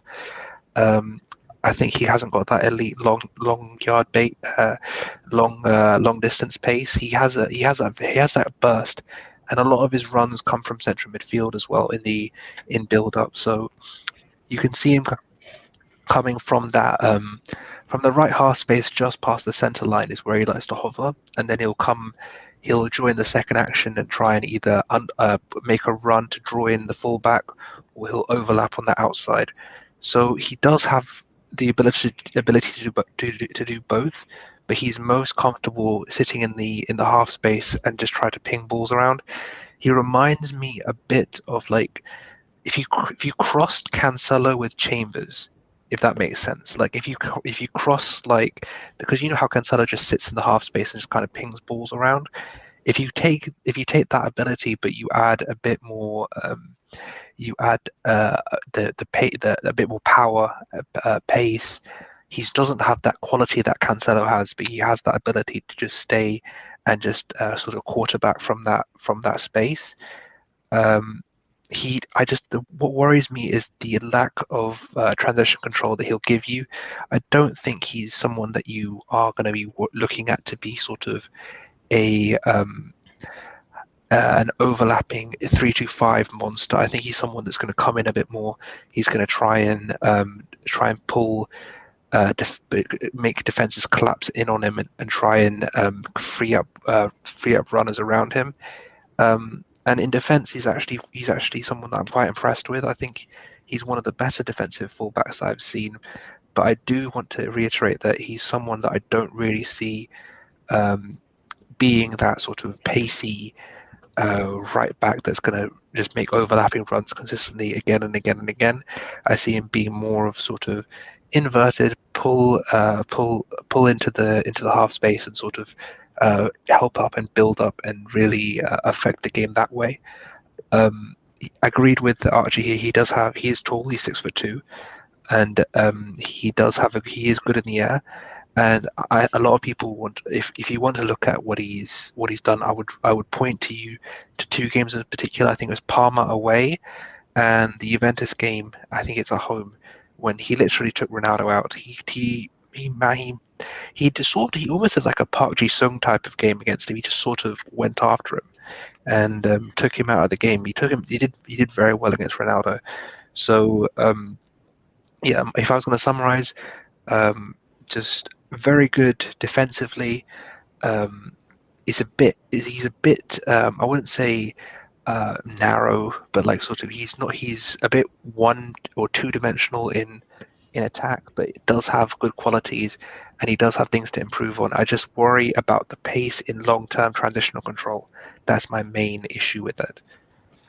Yeah, I mean, even from the get-go, like you can kind of see that he's got that short 5-yard burst that I really like. He's 6'2", aerial, which I think complements Ben White amazingly. But he's ambipedal, like you can already see that. So in the build-up, he's very, very calm under pressure. By the way, as well, he has this elegance carrying the ball. I actually see him really great when he was in center back, carrying in the left half space upwards. Very Mari-esque in terms of availability of passing. I think he defends wide spaces like a center back, not like a fullback. I think he has controlled aggression really well, but he backs off. He's not terribly nippy to your mark. The one reason I kind of, I guess, disagree with Kern in the DMs about underlaps and kind of his ability to be inverted was really how we have Martin Odegaard and how he's going to play. And he's going to stop that for me. So he's going to be asked to do that overlap, in my opinion, because he will line up in that 3. But then he does have a little bit more athletic ability that I think he's an upgraded Chambers. He's better than all our right backs, 100%. That I don't have to watch 8 games to know that. You can already tell the technical level is just another level for what we have, for sure. I think he's got great passing. I think he's got a great range, and he lets go of it quickly. The one thing that I was seeing in these clips, and of course I've got to do some more research, but I feel as though he receives and lets go very quick. He doesn't have a holding trait who I feel holds on to the ball and isn't incisive with his passing. Like he will release the ball quick. So in terms of progression, he looks really, really good. And guys, I just think for 16 million, a 6'2", 22-year-old, turning 23, if that guarantees that you don't see Cedric, Holding, or Mari in your starting 11, I think that's huge, guys. And I it's a do good think, buy, isn't it? It's such a good buy. And look, I'm not going to act like I wanted us to buy him. Like this is amazing. Like when you look at deadline day, for me, I'm really happy with this signing because it hits all the things that I need. He's a leader. He's cheap. He doesn't hemorrhage your funds, and he absolutely improves the starting position on the team. I don't think you can get much better from a deadline day signing. And for all those people that are comparing him with Emerson, it's night and day. These are not the same quality of players. He's better. Emerson is a proper Tottenham signing. This feels more like an Arsenal signing. Yeah. No, it's I watched and speaking about Tottenham, there was something that Daniel asked earlier. Why are Tottenham able to spend and keep best players after building 1 billion stadium? Arsenal built 500 million stadium and sell all best players for years and don't spend money. I mean, yeah, just quickly on that, I think the difference is TV money in this respect, and we did it in a completely different era. And I think in hindsight, if we could do it, we'd probably do it now, wouldn't we? Because you get the added bonus of not having to sell all the best players. Everyone's doing it now. Everybody would do it now with the TV money. But saying that, with the TV money, everyone's charging premiums for players. But I think it doesn't really matter what Tottenham does because you know who the bigger club is. Ultimately, players will always choose us over them until they start winning things, which I don't think will be anytime soon. For me, I watched him. A lot of people urged me to watch him. I made a mistake when watching him that I watched backwards. So I watched games from this season and then started going back to 1920, and I started getting more angry. So you just saw his mistakes when he was developing. Yeah, so I started watching him 2018, 2019 now. I started getting pissed off, but when I realized what I did, I just rewatched it again. He's a very good player. I think I posted on the timeline that he'll be done by 28, and a lot of people were messaging me "What do you mean? What do you mean?" I meant that he'll be done as a right back by 28. I think we thought you meant he was 28. No, I meant by 28. He's gonna Bro, be in the group chat you were like, he's 28. No, I meant by 28 he's gonna become a center back. Oh, I see. Because I even think sooner, Chris. I'll be honest with you. I think sooner. I think sooner, but I just said 28 is just the latest. But what you mean? He's not going to be a right back anymore. He's going to be a center. No, not at all. I think he's long term a center, 100% is a center. But he said himself he's a center back. He's a center back. Yeah, he said that in 2019. Well, it's a bit like Ben White. You know Yeah, what I mean? He plays as right back, but he's a centre they back. do the role, but he's even more like positionally aware than Ben White to be able to play left back, right back, left centre back, right centre back. His IQ is insane. Yeah, it really is to see all them different angles, and it's great that the players that were signing don't only do one role, because to be able to, because now, Mari, Holding, Cedric will all play less just by signing one player, so it is a benefit. One thing I didn't like about him is that he really doesn't block crosses. He gets close to the player, but the cross always goes into the box. Well, not always, but like 8 times out of 10, the winger will get that cross into the box, and I think he needs to improve on that. And I think he will be an overlapping right back. Not as fast as we would like, but he's not slow like Chambers. And I don't think that it's just a this season transition, isn't it, Chris? Like, it's an upgraded Chambers for legitimately this season. I absolutely expect us to buy an overlapping right back. Guys, it's pretty clear. Baku, he's definitely better. But I don't think it's fair, again, because I think Tomiyasu is a different type of player and he's going to have a different type of role. I think his ceiling is squad depth. I did say that immediately from watching him. I'm going to watch more games and do my due diligence. But for me, in terms of center back, I think he replaces Mari long term or gives us a squad depth center back option long term. But in the short term, he is our right back, and he'll improve us quite a bit. I think in the build up, I don't know what you guys are thinking now, but we've added 3 players in the build up: White, Tomiyasu, and Ramsdale. Proactive. And who are all proactive, and even Lukunga to a certain degree, who's going to be a depth option, but that's another player contributed to the build up.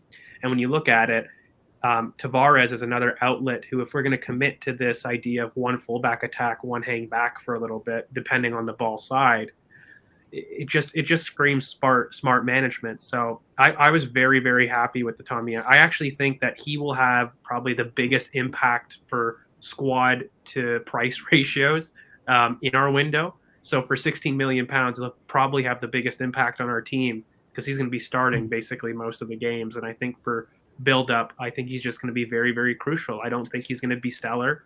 Very Monreal-esque, stoic, constant 7 out of 10 vibes is what I get from him. And again, like Chris said, he's so versatile. I think that speaks to huge IQ. In the clips that I saw, he almost seemed to perform better on the left, breaking out. Like he was more secure stepping into central zones on the left than the right. But then his passing range was immense, kind of on the right. So it was just very strange to me. Camavinga, but flipped. Exactly.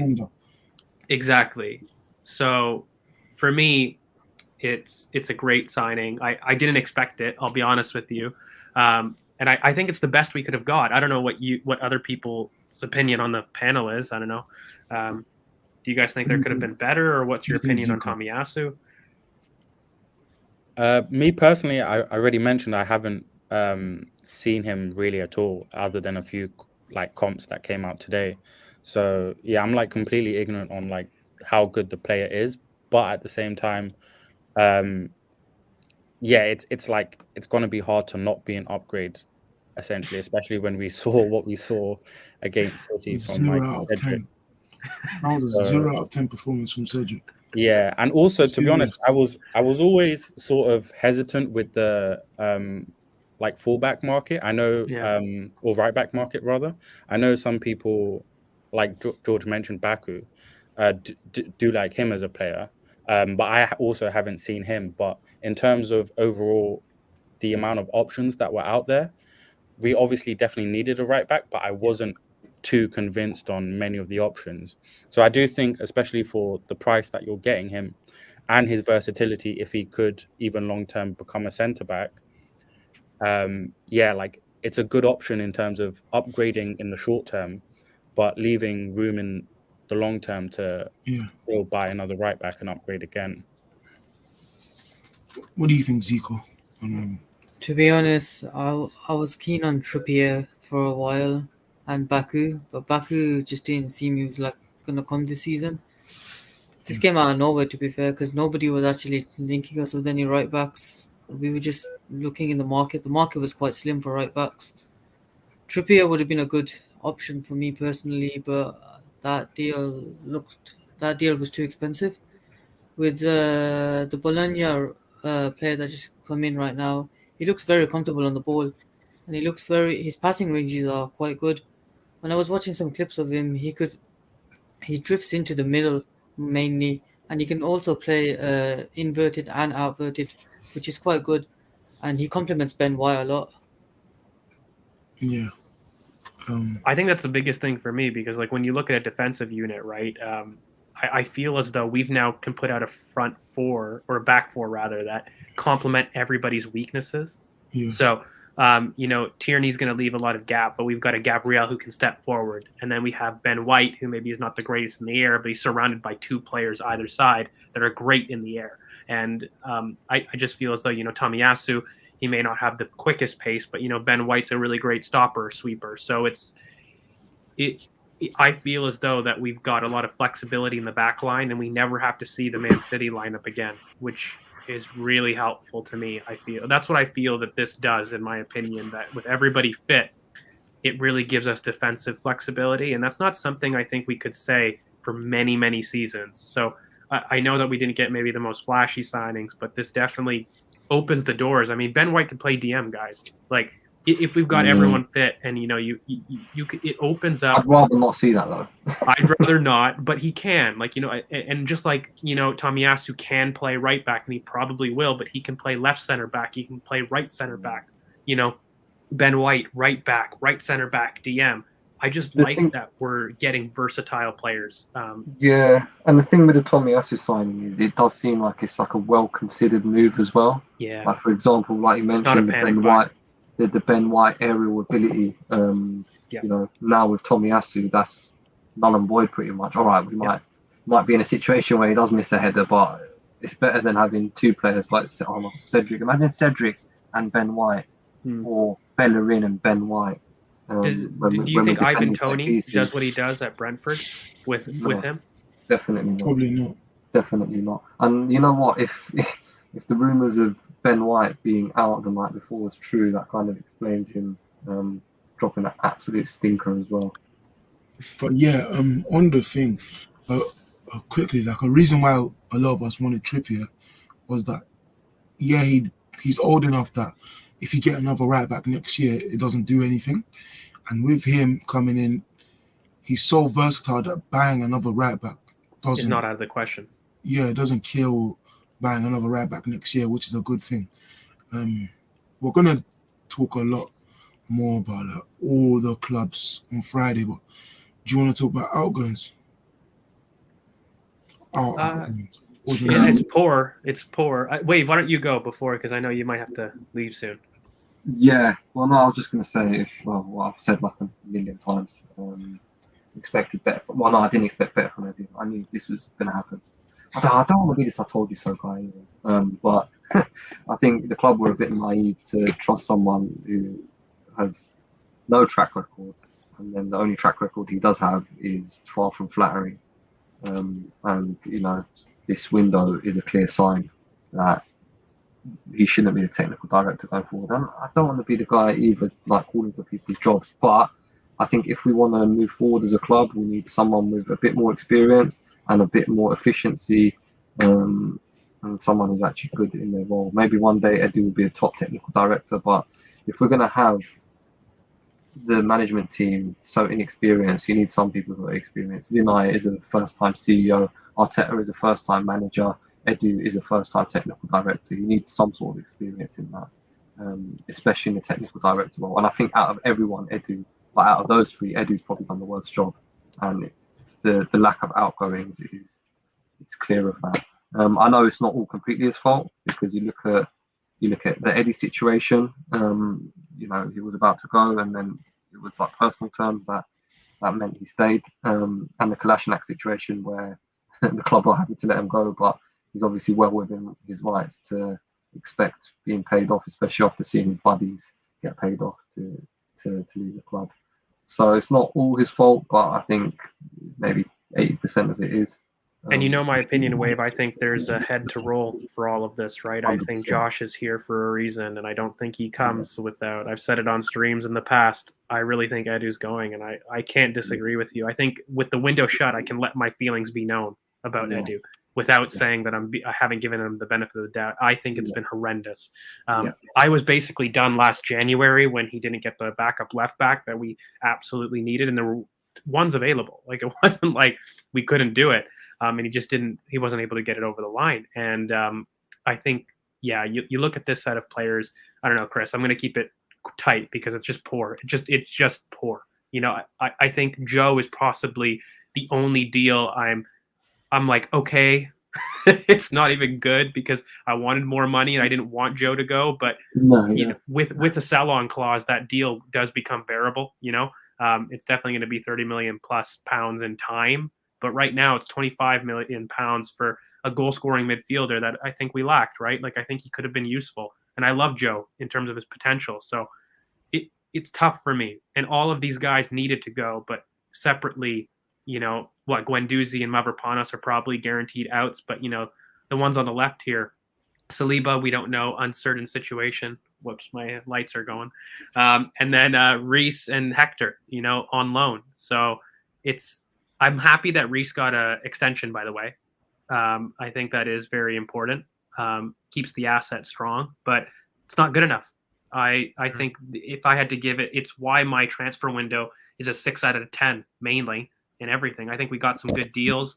Don't think we got a level raiser across the squad, but outgoings have been so poor. It mitigates a lot of the good work I feel as though we had, because I feel that there's a lot of the deals are great. They're good deals. I just don't think they have a level raiser for me. So it's tough for me to get it above really a 6. And I don't think it's average because we improved the squad in 3 starting positions. So that's why I'm in the middle here. But outgoings were so bad. Who stayed out of our outgoings that was supposed to go? Who could have probably gone? Maybe Kolasinac and Eddie. Kolasinac, Eddie. Yeah, but Laka, Kolasinac can still terminate his contract. Lacazette and Xhaka. Eddie refused. Laka was not never refused, gonna but Eddie messed up the deal. Laka probably wouldn't have wanted out. I like There's Laka, a ton, though. mate. You There's a guys know I ton. like Laka. There's a ton. You know what I'm really annoyed with too is like we're gonna have some squad issues too, and it's gonna be because it's bloated, right? Like, you know, Eddie's gonna come and you're gonna have Balogun, and you can't have a pathway without that, right? And it annoys me. And you know, we've got a big squad, man, and it really does annoy. I know El Neni, he could still go. He should go. You know, these are players now that we've got Ainsley committed. He's not going to play out force out of all of the players that could have went. Oneni's probably. Can we still sell our players? We can still sell him because he's done in a week, right? Him and Zayed can go. Maybe we convince Eddie, Lacazette, El Neni, Kolasinac all to go to Turkey. I hope they just leave their contracts like Willian. Man. Yeah. But man, it's just we've set a press, and look, and Hector is a dry loan, right, guys? With an option, I guess there's an option for it. But same as Runnison. Runnison has an option as well. Oh, is there an option? Yeah, Runnison has an option. Let's try. Yeah, and I think Hector, I read that there is an option. It's contingent on him doing well, which, you know what, I think he might do. It's just this is not good enough for me, and I just felt as though I can understand the foreign talents on big wages, your Lakas, right? I can get that. Even Hector, to a certain extent, you know, he's on big wages. I don't get how your homegrown players that have valuable assets you can't sell. Like, Eddie had a market. Why couldn't? And I get he tanked the deal, and I get that, but you're telling me that we couldn't have really done better there? I think we could have. It could have been done much earlier as well, but I agree. I think Eddie going would have made Edu look a bit better, but Eddie messed up, but it could have been done way earlier. Bellerin is homegrown. Ainsley, that situation wasn't sorted out, to be honest. Kolasinac, we don't know what's happening with him. Lacazette, we don't know what's happening with him. We still have 3 right backs now because Cedric and Chambers and Tomiyasu. But let's be real. There's a lot has happened going out wise, but let's be real. It should be a lights out on a couple more players. It's not like we should be doing. We should. No, Yeah, Derek, but- it's George. Cameron wants to get Well like done. cattle wars I don't Yeah, acknowledge yeah. those. put together like that, come out of misery. But the thing is, no. But really, Yeah. we haven't done enough outgoings, and losing Eddie for free is not acceptable for me. So losing Laka for free is just seems weird. Why are we extending Xhaka when Laka and Eddie? If you're going to keep them, why are you not extending them a year and trying to push it down the line even? They might have said no to it, to be honest. I don't know, man. The club because they're like, all It right, just, if you're it gonna just stay, seems then weird. sign the If contract. They're if not they in their if they right said to say no, then they should have been gone this summer. Yeah, You Eddie know what I should mean? have Like, definitely been. Well, we know that Eddie turned that down. What doesn't Laka make sense and to me Kolasinac is were hard because they wouldn't do what Willian did, so they made them being sold much harder. But I don't necessarily think that because you can't really expect a player to do that. yeah, but it's not about it's because the wages. That's why El Neni gets offers and these guys don't, because El Neni's on 50K a week and these guys are on 100 plus. Yeah. Yeah, Well, what I do doesn't make give sense to me you is some we have a benefit of the chance to doubt, go- even though Okay. like I don't like him and I do want him probably to leave. Yeah. Yeah, in terms of like the Lacazette, no one wants to, even though he's on the final year of his contract, no one wants to do the wages combined with the fee. Or with Xhaka, I do understand, like, maybe reputation-wise, it looks bad for Arsenal to undersell to a significant extent. But at the same time, obviously, maybe a better technical director does have more offers on the table other than Roma. And with Kolasinac as well, like some of these things in terms of wages are inherited from the previous regime, so Yeah. you can't put it all on him. But it was very disappointing to, the players with like on lower contracts, especially like Eddie and Kolasinac, I would have fully expected them to leave. Even though Eddie messed it up, there still should have been way bigger of a market, and it shouldn't have been left so late. So I think the last question the live should be this. Yeah, really quickly. The best one on the market right now is Michael Edwards. I understand he's probably got a lot of competition amongst the greatest clubs, but he is such an influential signing, in my opinion, that he changes the direction of a club. That's how highly I rate this kind of purchase, because I feel he's competent enough to replace a Mikel, who I have huge faith in. Like that's where I think this technical director that we do get isn't just moves that he has to be good at. We have to be confident that he replaces some of the best people at the club, because that's his job, right? As a technical director as well. And so when I look at that, I don't just look at selling record, which we are poor and we need improvement on. I look at who do I feel comfortable steadying the ship if our main guy goes, because I felt we didn't have that with Wenger. We didn't have that with other regimes. If Mikel goes, who I really believe in the vision. At the moment, because Mikel is Edu's boss technically. So how is Edu going to replace Mikel? Yeah, and so he's my plan A. I think it's I don't know. I'd argue he's probably plan A on most people's lips, but maybe plan B for me. I don't know. It's tough. Mark Overmars is probably my plan B for it, only because he's got a great selling record and he's done well at Ajax in terms of rebuilding. And he would be great for what I want in terms of encouraging Onana on a free and a certain Ryan Gravenberch. Cough, cough, guys. Make sure you watch that boy. I've been watching Gravenberch for a years. Yeah, he's my next thread, guys, and my next project on Twitter. He's actually quality, but he's going to end up on the somewhere. Yeah, so but he'd be great in terms of that, you know what I mean? But I think as a plan B, he fits a little bit. But again, I don't know if I trust him to replace the manager 100%. What about Rangnick? I like him, but I think he would demand too much control. He would want the coaching. Sure, as a technical director, he needs the control. Yeah, and he would also want to coach. Like I think he'd be like a huge. That's how he built up the Red Bull thing. He coached himself. He coached them. But then he brought in Hasenhüttl, didn't he? He did. But that was after he himself Yeah. coached and was technical director and overhauled it. then let someone else take the reins after a couple years. And I swear that was a big Maybe we reason need why that. his AC Milan move fell apart too. Like he Yeah, wanted to because he come in wants- and he wanted to coach as Yeah. well. He comes in even under Hassan, who he Could coached. probably come into the changing room, telling man how to do tactics. Yeah, I was fucking tell him to get the fuck out. Yeah, he coached a bit. Like he still Maldini and coached. him were talking about it, and I think Azitas was like Pioli at the time. They're like, no, he's gonna stay as a manager. That's how it broke out. with Yeah. Rangnick. But apparently, right now he's a freelancer for Spartak, I believe. So he hasn't Yeah, actually got- Locomotive, right? Yeah. Yeah, Oh yeah, nice. Locomotive. Yeah, it's I don't know. It's tough. My plan Bs are not of the quality of Mike. I think you do everything you can to sell the project to him, because I feel as though that kind of access secures you for the next 5 years. I think it would quell a lot of fan anxiety as well. You make a purchase like that that isn't linked to super agents, that has done it and killed it in the Premier League for so long. I think that would do a good way to the stabilization that a lot of people want. Yeah. I think you could bring another thing with that, just on Edwards quickly, before we do go, because I'm falling asleep.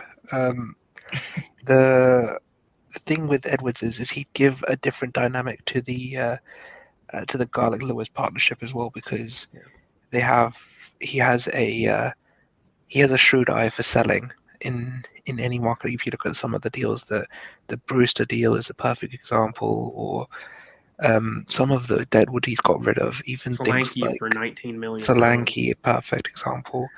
Like, he's very, very much someone that you can sell players, which we're struggling to do at the moment. I think Garlic and Lewis have done well this summer. They've obviously, as George liked to say, the Garlic trademark of sell-on clauses has been prevalent this summer, and it does look like he has had an impact on the window. I'm just worried it's not enough.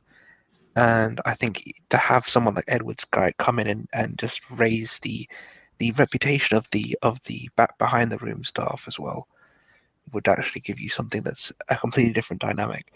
To have someone like Michael Edwards, it's not even just. I think a lot of our transfer dealings are based on reputation as well. We've gone through Kia a lot, we've gone through specific agents, and it seems like we need to have someone that has the reputation just to go to clubs and be like, look, this is, you know who I am, you know the deal I want. Just this is how we're structuring it. This is how we're doing it.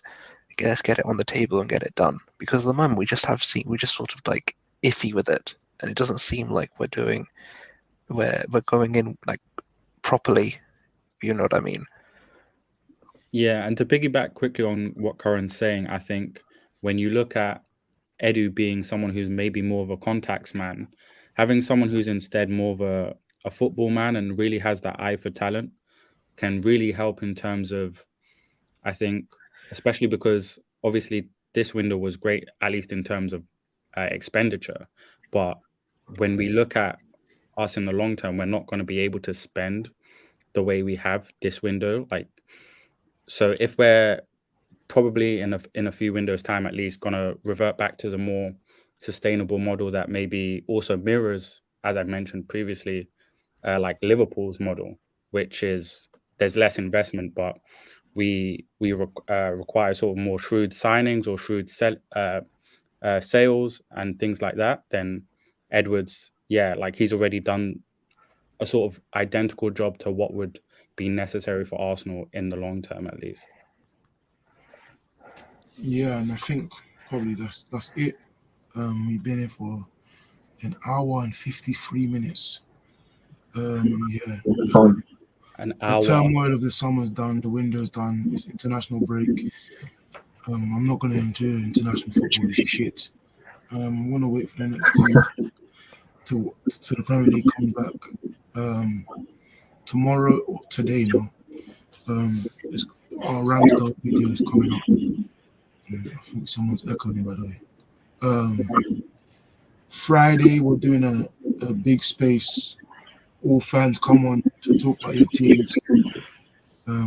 George struggles talking to Spurs fans, so please come on. Yeah, next It's week going to be Spur at the moment. A lot of different content, and yeah, I wanted to.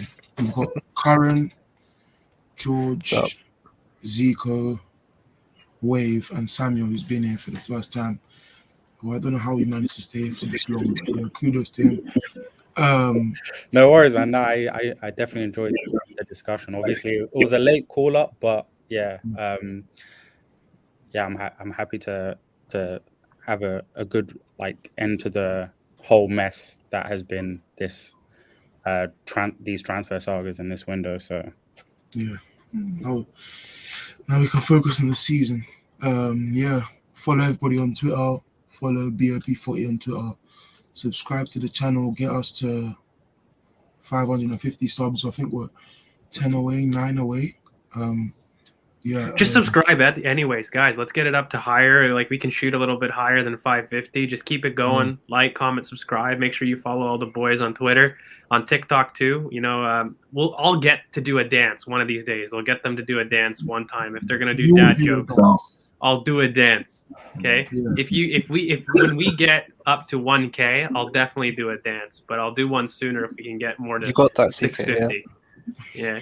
Yeah, I got that. But yeah, subscribe and turn on post notifications, and we'll be back Friday. Yeah. All right. Cheers, lads. Ta-ra. thanks for having me. Cheers.